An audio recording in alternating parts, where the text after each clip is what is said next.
It's 2025, and with the release of Final Destination's Bloodline over a decade after the last film, Final Destination is back in the limelight. With the franchise's library of freak accidents like plane crashes, highway pileups, a runaway roller coaster, and so on, Bloodlines adds a collapsing tower into the mix. That being said, we're going to take you through all of the Final Destination films from the first to Bloodlines. And yes, we are assuming that Bloodlines is in the same timeline. I've heard otherwise, saying that it's in a different canon, but this timeline will contain Bloodlines. And because YouTube is YouTube, we'll try to keep things PG-13. So let's go. The timeline doesn't begin with a bridge or a plane, it begins with a tower, specifically the Skyview. The year is 1968, and we follow Iris Campbell and her soon-to-be fiancé Paul as he takes her on a date to attend the grand opening of the Skyview, a new luxury venue. As they ride up the elevator, Iris learns that the tower was completed months in advance, worrying her as she questions if that was actually a good thing. Spoiler alert, it wasn't. Anyway, once the elevator reaches the top floor, they sneak into the restaurant to enjoy. The crowd is loud and cheerful, the vibes are immaculate, and, to top it all off, Paul takes Iris to the very top of the tower and proposes to her. Well, turns out this is where Iris's premonition begins. A penny thrown off the edge of the building starts a chain reaction of events that causes the tower to collapse. There were no survivors. Iris snaps back into reality and panics. She prevents Alfred Molino, this little kid, from throwing the penny off the edge, goes down into the restaurant, and warns the guests of the impending danger. Unlike other Final Destination disasters, Iris single-handedly prevents the disaster from ever happening, saving hundreds of people. But by doing so, she starts a generations-long revenge tour for death. Fast forward to the year 2000. We join Sam Lawton and his co-workers as they ride a bus to their company retreat. As the bus makes its way across the North Bay Bridge, Sam has a vision. Because of construction being done on the bridge combined with high winds, cracks on the bridge start to form, causing the bridge to collapse. Sam and his co-workers try to escape, but however, all but Molly, his ex-girlfriend, survive the disaster. When Sam comes back to his senses, he calls for everyone to get off the bus or they're going to die. However, only a few of his co-workers heed his warning and get off. Those few are the lucky ones. As cracks begin to form on the bridge, the co-workers who leave the bus quickly run for safety and watch from afar as the disaster begins to unfold. The survivors, Candace, Isaac, Olivia, Nathan, Dennis, Peter, along with Sam, live another day, but they aren't safe for long. Death comes for them one by one. Candace perishes in a freak gymnastics accident, and Isaac is crushed by a Buddha statue while receiving acupuncture therapy. The coroner, Bloodworth, witnessing the aftermath of both deaths, explains that death is coming for them because they cheat fate, surviving a disaster they were meant to die in. Their survival creates wrinkles in reality, and the only way to escape death's design is to kill someone else and take their remaining lifespan. This idea soon takes hold in the minds of the survivors. Not long after meeting Bloodworth, the deaths start back up, and Olivia is the next to go. Her laser eye surgery goes horribly wrong, injuring her enough that she panics and accidentally stumbles and falls off a building. Up next on the list is Nathan, who manages the factory floor. In a confrontation with an employee named Roy, Nathan accidentally kills him, thereby abiding by death's rule and potentially extending his lifespan. The remaining survivors meet up with Nathan to see how he's doing, but death works swiftly, and a stray wrench gets sent flying through the air and hits Dennis in the face, ending his life. With their numbers dwindling, Peter's mental state isn't quite stable, and he tries to kill Molly in an attempt to steal her lifespan. FBI agent Block tries to intervene but is killed in the line of duty. Peter is unfazed and continues on, but before he can finish the job, Sam skewers Peter through the chest, ending his life and potentially extending his own time since Peter stole Agent Block's lifespan. A few months later, Alex Browning and his fellow high school classmates board a plane bound for Paris on a school trip. Before the plane leaves the gate, Alex has a horrible vision of a plane exploding midair. As he snaps back to reality, in a panicked state, Alex tells his classmates and teachers that the plane is going to explode and everyone needs to leave immediately. This angers Carter, one of his classmates, who punches Alex. In the ensuing chaos, the two students are forced off the plane, with a few other students and teachers following them out as well. Also on the plane are Sam Lawton and Molly Harper. Sam and Molly witness Alex and Carter being dragged off the plane, but don't quite know why. The two settle into their seats and wait for takeoff. Back at the terminal, Alex explains what he saw. The airline, angered by the disruption, doesn't allow anyone back on the plane. However, the rule is one of the teachers must chaperone the remaining students, so Mr. Murnau gets back on. The students watch as the flight departs. Back on the plane, Sam starts to notice signs of impending doom. He overhears a conversation between a passenger and a flight attendant, where she explains that the passengers were taken off the plane because one of them had a vision and panicked. This is when Alex's vision begins to play out. The left engine explodes, tearing open the plane's side and sucking Molly and several passengers out. Sam is left on board to grieve until the plane explodes midair.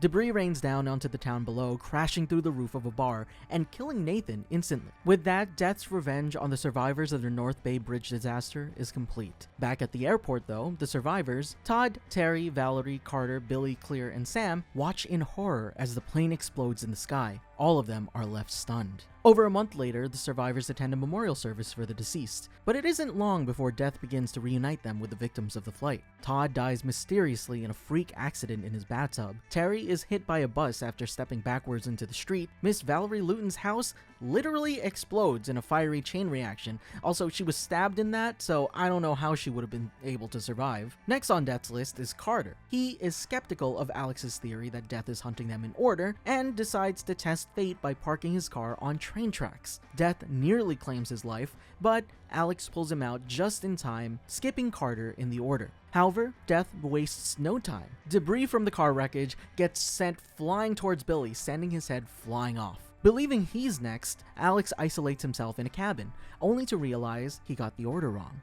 It's clear who's next. Alex races to her house and saves her just in time. Several months later, Alex, Clear, and Carter finally get a chance to visit Paris. While chatting amongst themselves, Alex brings up a little piece of paper and brings up the order of deaths again. The idea is that if someone intervenes, it skips over to the next person. Since nobody intervened for his death, what would that mean for him? Carter jokes around that it would mean that Alex is still next, but we soon find out that that joke is reality. After Alex initially dodges a bus thanks to Clear's warning, the environment around him works against him, and a sign is sent swinging down towards him. Luckily, Carter pushes Alex out of the way before the sign hits him. Before the two of them can compose themselves and figure out what just happened, the sign swings back towards them, striking Carter and ending him. Life for Alex and Clear is all but normal. After avoiding death for as long as they could, Alex's life ends after a brick falls from a freak accident. Clear, in an attempt to avoid death, checks herself into the Stony Brook Institution Psychiatric Treatment Center. Exactly a year after the Flight 180 disaster, another major disaster occurs. It's May 13, 2001, and college student Kimberly Corman stops on a highway on-ramp before almost rear-ending the car in front of her. She receives a vision of a deadly highway pileup caused by a log truck. Logs dislodge from the truck, causing mayhem on the road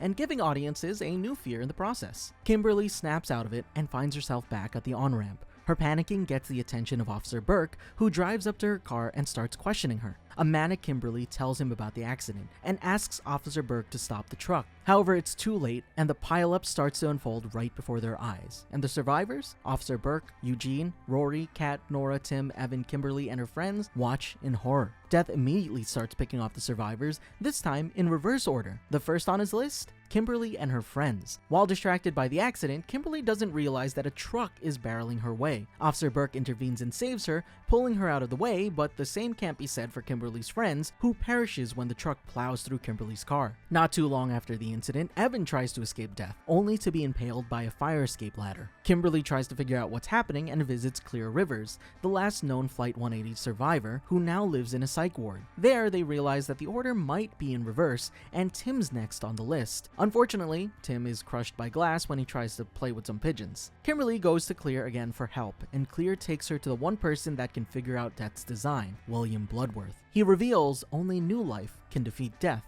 They take this information and meet with the other survivors to share. They realize that a woman named Isabella was at the pileup, and they decide that they've got to find her since she was pregnant, and by giving birth, it gives them the new life they need to defeat death. Regardless, the carnage continues. Nora finds herself stuck in an elevator door, and, well, let's just say her head stays in the elevator on the way up. While driving to the hospital to find Isabella, Kat has to swerve to avoid crashing into a car. This event has a domino effect. Eugene is is injured and is sent to the hospital. Kat is impaled while being saved, and Rory, who had just saved Brian Gibbons from getting run over by a news van, is bisected by barbed wire that gets sent flying due to an explosion. At the hospital, the remaining survivors find Isabella, who just gave birth to her baby. However, just when they thought death's been defeated, Kimberly realizes that Isabella never died in the pileup. Clea rushes to find Eugene, unaware that his room is slowly filling with gas. When she opens the door, a loose electrical plug sparks, igniting the gas-filled room and causing a fiery explosion. Both Clea and Eugene are killed instantly, and with them, death finally claims victory over the last of the Flight 180 survivors. Kimberly, in an attempt to defeat death once and for all, drives into a lake and purposefully drowns herself, but is resuscitated at the hospital, seemingly creating new life and resetting the list. The pair of Kimberly and Thomas Burke are invited to a barbecue at the Gibbons residence. There, death has one more play.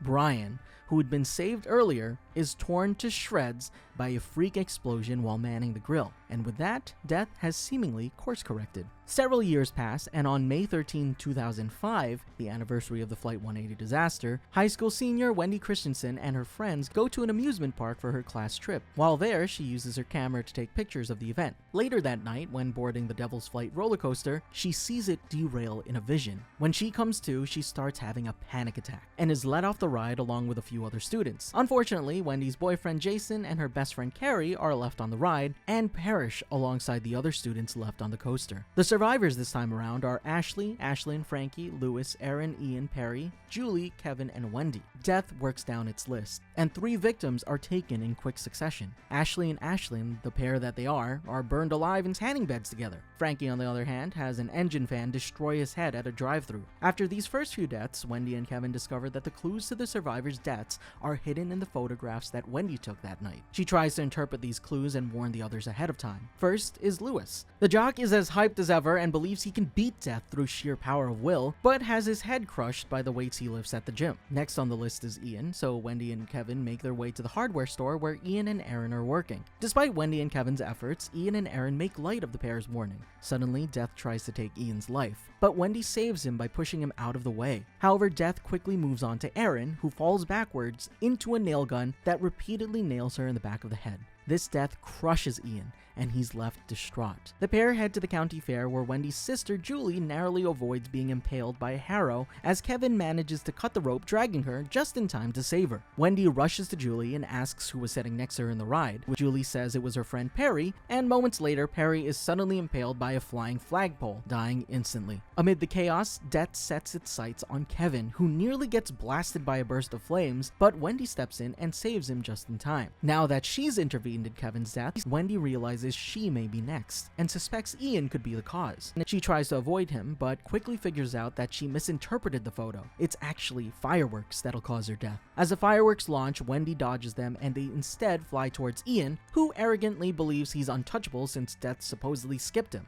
Spoiler alert, he's not. The fireworks head towards a cherry picker, and in an explosion, the cherry picker collapses, crushing Ian beneath it and proving Death's design is still very much in motion. Months later, Wendy finds herself riding the subway. As the train pulls into her stop, she tries to get off but is caught in a wave of passengers forcing their way on board. Just as she's about to push through, she spots her sister Julie. The two reunite and decide to stay on the train for a few more stops until they notice Kevin sitting at the far end of the car. Suddenly, Wendy is hit with another horrifying vision. The train derails, killing Kevin, Julie, and herself. She snaps out of it, but the train is already speeding ahead. It's too late to get off. Death's design is already in motion. Also, I have to note that in one of the deleted scenes, it's revealed that Kimberly and Officer Burke actually died, but I'm not entirely sure if that's canon, but at the same time, none of the survivors actually survive, so I feel like everyone dying is actually canon. Anyway, let's move on to 2009.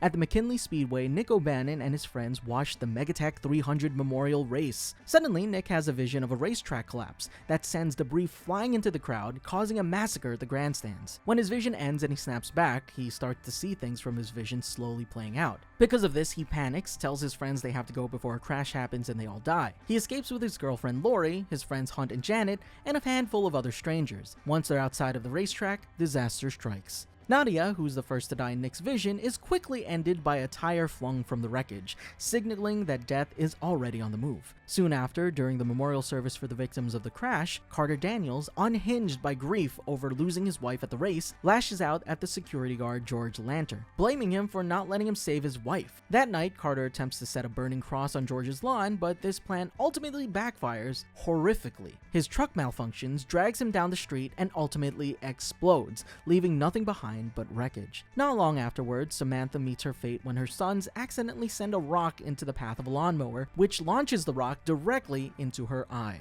With all of these deaths, Nick starts to see a pattern. Nick and Lori start researching similar past disasters. They learn that those who were saved by premonitions eventually met bizarre and tragic ends. With George now on their side, the trio works together to track down the remaining survivors and warn them. But death doesn't wait for anyone. When they visit Andy at his workplace, he's launched into a chain link fence by a flying oxygen tank, which slices him up into cube-like chunks. Hunt, on the other hand, is disemboweled by a malfunctioning pool drain due to the immense pressure put on his body. On the upside, Lori and George managed to save Janet from a car wash gone wild. Believing that Janet was next on the list and that saving Janet had broken the chain, Lori and Janet decide to celebrate by going to the movies. However, Nick learns of another survivor, Jonathan Groves, who was rushed into the hospital for treatment. So Nick and George rush over to the hospital. It's too late, and an overflowing tub crushes Jonathan from above. As Nick and George walk away from the hospital, Nick has another vision, this time of the movie theater. Another disaster is about to happen,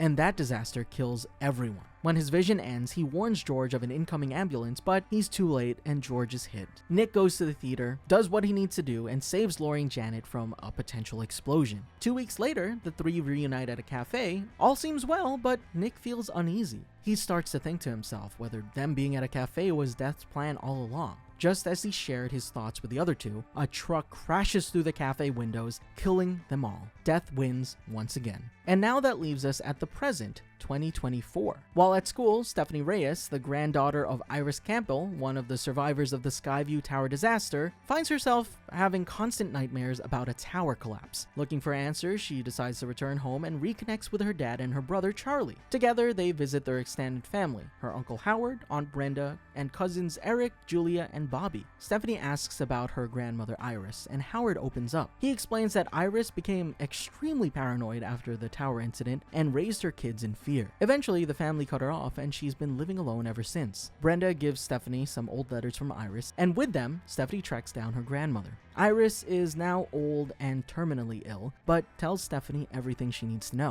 In 1968, she had a vision of the tower disaster and warned everyone in time. Because of that, the tower never fell, but she ruined Death's plan. Ever since, Death has been coming after the survivors, but because there were so many of them, some of the survivors started having families that should never have existed. And so Death goes after the survivors and their families. She's seen her friends, some loved ones, and even her partner die. Now she says it's Stephanie's turn. Iris offers her a book filled with ways to avoid death, but Stephanie isn't sure what to believe. Her grandmother seems unwell and the whole story sounds crazy. She refuses the book and leaves. Iris, knowing there isn't much of an option left, ignores all of the warnings that Death is after her, runs out of the house, and gives Stephanie the book. She then chooses to face Death head on. Seeing is believing, after all. A sudden chain reaction ends with the weather vane flying off and impaling her, proving to Stephanie that Death is very much after them. The family gathers together for Iris's funeral, and with that, Stephanie's mom, Darlene, also returns. However, Stephanie still holds a grudge for her absence. After Iris's funeral, Death pushes forward with its plan. At a family barbecue, Howard is killed when the lawnmower shreds his face. The eldest in the family is next, and Eric almost dies in a fire at his tattoo shop, but escapes. Stephanie tries to warn him and predict what might happen since Death might still be after him, but it's actually Julia who dies next, crushed by garbage disposal. It's later revealed that Eric isn't actually Howard's biological son, which may explain why he was able to survive. Looking for help, the family turns to an expert,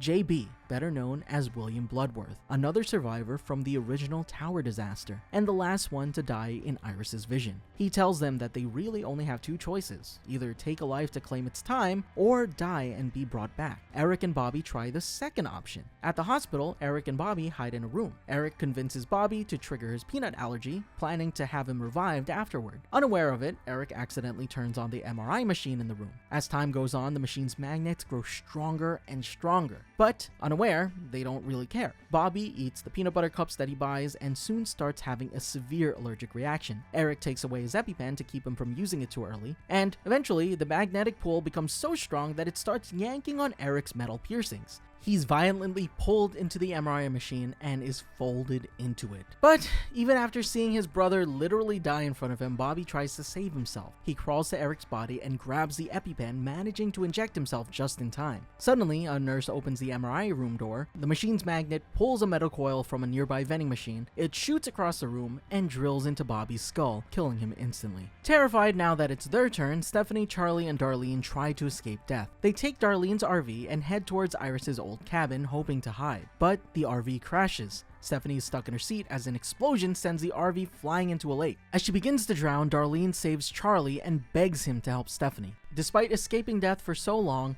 a falling lamppost is what kills Darlene. Charlie manages to pull Stephanie free and brings her back to life with CPR. And with that, the brother and sister have seemingly broken the chain. A week later, at Charlie's prom, a family friend praises him for saving Stephanie. But they do mention something important. Stephanie had only passed out. She technically never died. The pair realize that the curse isn't actually over then.